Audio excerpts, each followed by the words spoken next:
To create a new signing session, simply click the New Signing Session button up here from your session history page. This will take you into the signing session wizard that takes you step by step through the process. You can first give this a transaction name. For instance, if it's a property address or an employee name or a project name that you can group other sessions under. Within one transaction name, you can have multiple session titles, such as, for example, a real estate transaction could have a transaction name, and under that you could have purchase agreements that are signed or counteroffers that are signed, listing agreements, inspection disclosures. So each of those could be individual sessions and different signing, but grouped under one transaction name. So in this case, my transaction name is entered, and I'm going to go ahead and call this a rental agreement to sign. And then in the email message, I'm going to type in a short message to John, my tenant. Dear John, please sign these documents. I can also CC other parties to get a copy of the final document. So these would be non-signers who will only get an email invitation at the end with the executed documents, a PDF copy. I can also put a session password.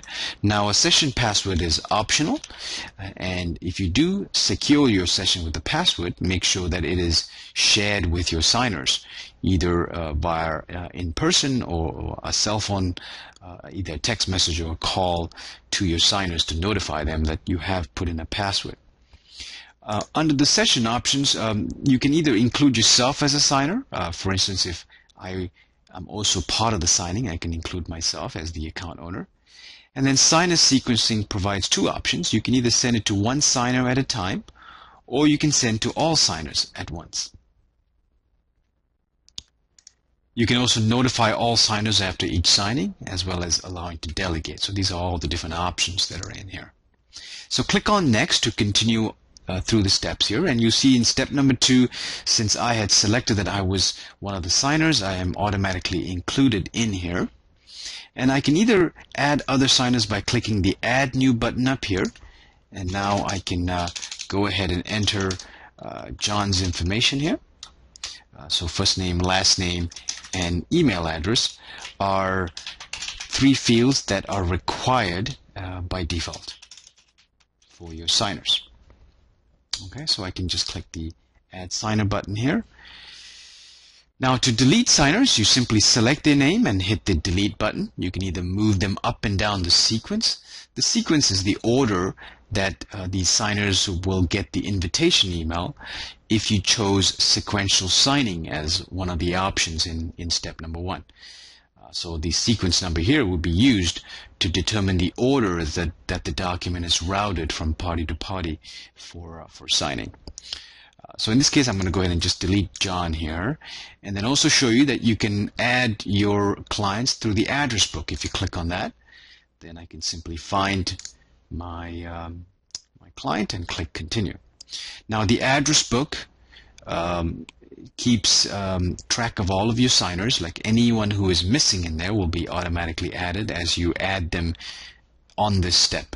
So the next time that you come in, if you click on the address book, they will be entered in there for you. Let's move on to step number 3, and here's where I'm going to upload from my computer. I'm going to go ahead and find the document that I'm going to use in this case. Here's my rental agreement. And as I'm uploading this document, let me just mention that you can upload PDF, Word, TIFF, Excel, JPEG, a variety of document files and formats. Most commonly used documents can be uploaded into the eSignOnline program. So as the document uploads here, once it's completed, it'll show up in your document row. The number of pages, the size, and currently there's 0 locations, signing locations placed on the document. So after you've uploaded a document, you can do a number of things. You can actually even edit the document file name. If I want to call this John Doe Rental Agreement, And also I can upload other documents as well. So you can upload multiple documents. The only restrictions in this step is that each document cannot be more than 10 megabytes, and the total documents combined cannot be more than 20 megabytes. And as we all know, that those limits are very rarely met. I mean, most documents are only a few kilobytes or a few megabytes in size, so you will rarely reach that unless you're, of course, uploading documents with a lot of images and files. And so we ask you to keep that in mind as you're uploading files. You can move documents up and down the sequence, of course, by selecting and using the options up here. But let's go ahead and continue to the next step, where we're going to add signing locations. Now, in this step 4, your signers are listed right here in the drop-down box. So you would always choose the signer that you're going to add, and then you would drag and place these signature, initials, date and time, form fields, checkboxes, and radio buttons. So these are some of the new options that have been added into the eSign program. Radio buttons is a great feature, and we'll also show you a couple other things here. So what I'm going to do right here is I'm just going to start dragging in the zones where each of the signers are going to fill the information. So since I am the owner here, I'm going to grab a form field. So I grab that and place it. I can then select John, the tenant, and grab a field for him. So I'm placing a form field right here. And then down at the very bottom, let's just say that, well, I'm actually also going to have them initial in this location, as well as place date and time. And then at the very bottom, John is going to sign right here, place his date, and then I'm going to change the signer to my name and grab the signature and a date location right here. And then finally, to close this, I can also have John initial right there and date as well.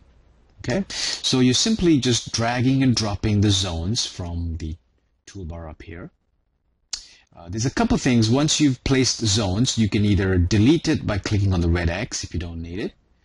And then if you click on the white icon right here, which is the properties of that tab, you can pull in some information about this zone. There's some required, optional, and conditional properties. If I leave it as required, that means the signer has to sign or has to date, initial, and so forth. If it's optional, then the system will not check for that. Conditional is an advanced property that we will cover in another video, so please look for intelligent zones in a video that will go through all the details of creating conditional zones with intelligent properties.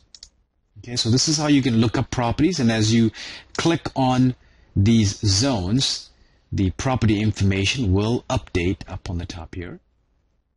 You can see right now I'm clicked on a date field, and there's actually a couple date formats like date only, date and time only. So whatever you'd like displayed can be configured right here as well. Okay.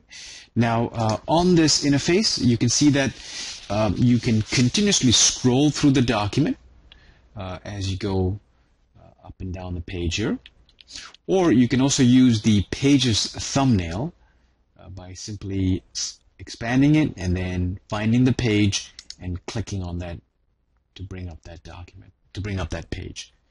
Multiple documents will also show in this page thumbnail, so you can quickly browse through. For example, if you're dealing with really large documents, you want to quickly get to a signature page, you can use the page thumbnails. And after I'm done, I can actually close the page thumbnails to hide it in view. And let's just continue here for the time reasons. Now also I want to mention that you can use templates when you're doing signing locations. Please look at the video on how to use templates, how to create templates, and also how to use templates in a signing session. Templates automates the process of auto-tagging fields for you. You can quickly apply a template to commonly used documents so that signature locations are immediately identified and placed for you. and so you can quickly process documents for signature. All right, in step number 5, we're just going to preview the document, make sure that everything looks good. If we need to go back a step, you can click the previous button to make changes. But if I'm happy, then I'm going to go ahead and finish this session and get it started. On the last step, I can review my personal message to my signer, make any changes. You can see there's a lot of HTML formatting options up here if you want to put logos and other information in your message to your signers. All right, so we're done with the setup. We're going to go ahead and click Finish here, and that'll actually get the signing session started. And so please look at the next video on the signing ceremony and what your clients experience during the signing process.